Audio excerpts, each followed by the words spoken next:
Hi, my name is Rafael. I've been in Singapore for 7.5 years. I'm a Democrat. Policy-wise, and what it specifically means to me, caring about the environment, issues such as healthcare matter to me. It's about having a positive immigration policy that's functional and making sure that everyone in general just has equal opportunities. Parties, I think, in many ways are almost like sports teams, and you grow up supporting a sports team. I was born and raised in New York. I would say growing up, I basically knew almost no Republicans. And it wasn't because they weren't hated, they basically just didn't exist. Most of my friends actually are Republicans, so I don't, from the start, necessarily have a negative impressions of people because they're Republicans. On both sides, unfortunately, you're going to have a lot of uncomfortable, or you could say despicable elements. Trump panders to a lot of those particular elements, which I don't like. Hi. My name is Tina Data. I've been here in Singapore for 12 years. I'm a Republican. The core base of Republicans in the United States come from conservative principles. If you have that as your base, it really doesn't matter what's gone on up above. You're going to look at what your core is and what's the threat to where your base is and your family and your core values, and you're not going to step out. In general, in the United States, if you're registered as a Republican, regardless of who's at the top of your ticket, you're going to vote Republican. More recently, as we all know in the United States, being a Democrat, we have much more socialist sides and characteristics going into the Democratic Party. We also have more revolutionary sides for change. And when I talk about change, Republicans also want change, but we want change without the violence. We want change with discussion, with meetings and understandings and compassion.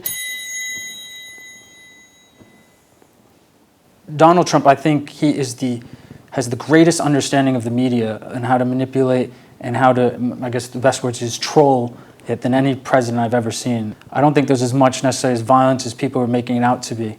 Calling them riots when in fact they're just demonstrations. And demonstrations is a guaranteed right for the American people. I don't necessarily disagree. The noise, and what I call it is the noise, is louder than it has been for the Republican Party. In normal discussions between people, we can come to 80%. And then the 20% is so tough, that's where we separate each other. And those are normally social issues along the lines of marriage, along the lines of abortion, along the lines of religious rights. That's why you can have an understanding of how many Republicans are generally going to vote and how many Democrats are going to vote, and then where those independents make a difference every election to swap it this side or this side. So in terms of just pure characteristics, I think is having strong leadership qualities, having the ability to bring multifacets of society, different groups of people together in a unified way. If you want to relate that to Joe Biden, I think historically, he's not only had a history where he's been consistently in the middle of his party, but also working in the past successfully with both Democrats and Republicans, whether you agree with the legislation or not, of getting things done. Those characteristics that you mentioned, are absolutely the same characteristics that I would say as well.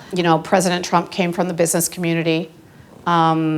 And he comes with a different sort of strategic mindset, protect the United States, America first. Senator Biden is more along the lines of the world. They're not the same type of leaders. So it'll be really interesting, I think we can agree, what type of leader they need for the next 4 years to help get the economy of the United States back to where it was 18 months ago. My impression of Donald Trump, I'm a born and bred New Yorker, is a very bad impression. I think if he was this amazing businessman, New York and New Jersey and Connecticut all would have voted for him. On the other hand, when I speak to my friends who voted for him and never lived in New York, and this shocked me, their reason for it was like The Apprentice. And he's this, like I said, he's the master of the media. But once again, that's an illusion. He's not a businessman. This is basically his greatest con ever. At the beginning of the Trump administration, he made it very clear that he was going to go up against our northern neighbor. That was not something that the business community in the United States actually understood, because that's been said by many, many administrations prior. And it wasn't made clear to the business community that, no, he actually meant it.